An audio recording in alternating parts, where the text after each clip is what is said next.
헬리코박터 일단 감염이 되면 특별한 치료를 받지 않는 한은 다 만성 위염이 발생을 합니다. 위궤양, 12장 궤양, 이런 소화성 궤양, 그리고 위암까지도 발생을 한다고 알려져 있습니다. 상부이장관 질환, 치료 내시경, 내시경 수술이라든가 헬리코박터 감염 질환, 역류성 식도염 이런 질환들을 담당하고 있습니다. 가톨릭대학교 인천성모병원 소화기내과 김병욱입니다.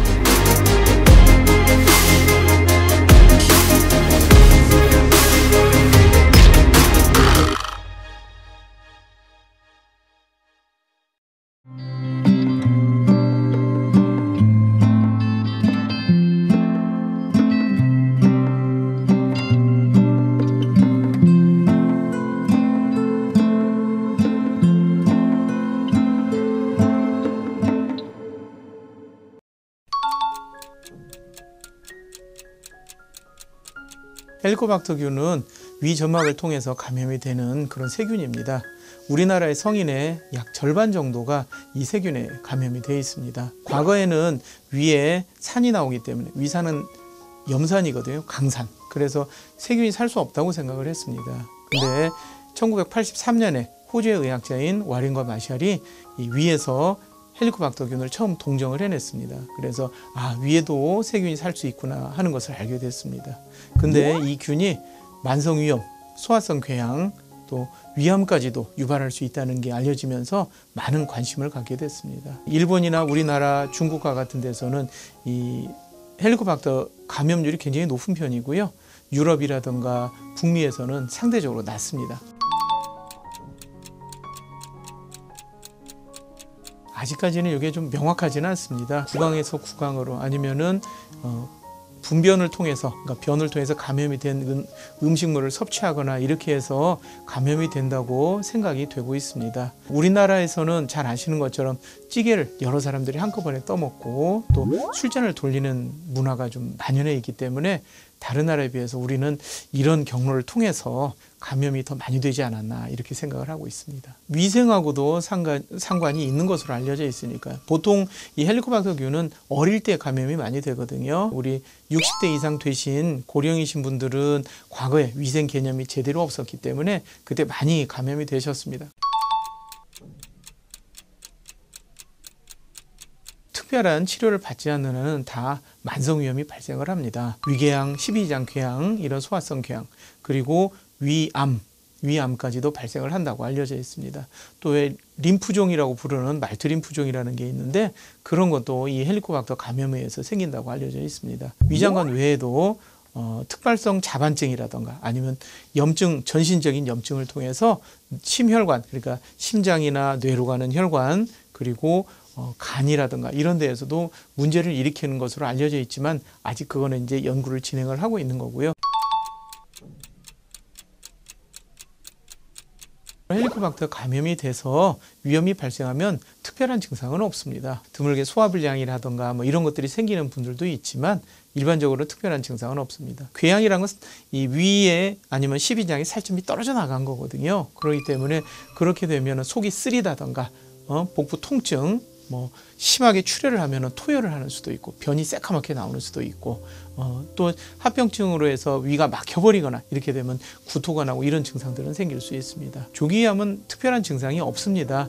그냥 우리가 건강검진 받다 우연히 발견하는 경우가 대부분이고요. 그렇지만 이게 더 점점 진행이 돼서 진행성 위암으로 되면은 음식이 내려가는 걸 방해해서 메스꺼리거나 토할 거 하거나 이런 증상이 생기기도 하고 토혈, 그러니까 피가 나서 피를 토하는 경우도 있고 변이 새카맣게 나오는 경우도 있고 음식을 잘 못 먹게 되니까 체중이 주는 경우도 있고 이렇게 다양한 증상으로 나타날 수 있습니다. 내시경 검사를 하면서 조직 생검을 해서 특수 염색을 해서 보는 방법이 있습니다. 다른 방법은 이 조직 한 점을 떼서 시약에 집어넣고 색깔이 변하는 것을 확인하는 방법이 있습니다. 색깔이 빨갛게 변하면 헬리코박터가 있구나, 노란색 그대로 있으면 없구나 하는 것을 알게 되는데 이걸 신속 요소 분해 효소 검사라고 얘기를 합니다. 그리고 내시경을 하지 않는 방법이 몇 가지 있습니다. 가장 흔하게 하는 방법 중에 하나는 혈액 검사. 많은 사람들을 대상으로 해서 할 때는 혈액을 채취해서 항체나 항원 같은 게 나오는지를 보는 방법이 있고요. 또 요소 호기 검사라는 게 있습니다. 이것은 이제 가루약 같은 걸 먹기 전후 빨대에 후 하고 이렇게 부는 검사가 있습니다. 이 방법은 헬리코박터 치료를 한 다음에 정말 치료가 잘 됐는지 확인하는 방법으로 가장 보편적으로 사용하는 방법입니다. 헬리코박터균은 결국은 세균이기 때문에 항생제를 써야 됩니다. 그래서 위산 분비를 억제하는 약과 보통 두 가지 항생제를 사용을 하게 되거든요. 그게 보통 1차 치료입니다. 세균에 항생제를 쓴다, 이거는 좀 이해가 되시는데 위산 분비를 억제하는 약을 쓴다는 게 조금 의아하실 텐데, 일반적으로 이 위산이 적게 나오면은 이제 위내 pH 산도가 이렇게 낮아지고 pH가 올라가게 됩니다. 그런 상태에서는 헬리코박터가 막 증식을 하거든요. 헬리코박터가 꽁꽁 숨어 있으면은 사실 약에 반응을 잘 안 합니다. 근데 빠르게 증식을 할 때 그때 항생제가 들어가면 잘 반응을 하거든요. 헬리코박터 치료하는 것은 보통 1주 내지 2주 정도 약을 먹게 되고요. 1차 치료에 실패를 하게 되면 이제 2차 치료 이런 식으로 진행을 합니다. 경험적 치료법, 그러니까 항생제 내성 결과를 보고 그런 것들은 이제 그게 가장 세균을 치료하는 기본적인 방법이지만, 헬리코박터 가지고 이런 항생제 내성 검사하고 이런 것들이 굉장히 어렵거든요. 현재 제가 진행을 하고 있는 연구 중에 하나가 우리 보건의료연구원 쪽에서 연구비를 받아서 진행을 하고 있는데, 그쪽에서 이제 앞으로 진행이 될 사항은 이 간단한 방법을 통해서 항생제 내성을 알게 되고 그걸 기반으로 해서 치료를 하면은 치료율도 훨씬 더 높아질 겁니다. 현재 나와 있는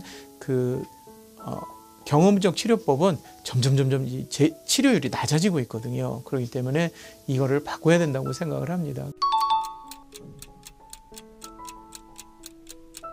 보통 소화성 궤양은 1% 미만, 그리고 위암 같은 경우는 0.1%도 안 되거든요, 사실. 그렇기 때문에 헬리코박터에 감염이 된 자체를 굉장히 막 두려워하거나 무서워하거나 그럴 필요는 없습니다. 브로콜리, 양배추 이런 것들을 드시면 좋아지지 않느냐 말씀을 하시는 분들이 많이 있는데, 사실 그런 것들은 음식이기 때문에 궁극적으로 그런 음식 가지고 치료를 할 수는 없습니다. 여러 가지 실험을 통해서 위를 보호하는 작용이라든가 이런 것들이 일부 입증이 됐기 때문에 그런 것을 식품으로 드시는 건 저도 권장을 하고 싶습니다.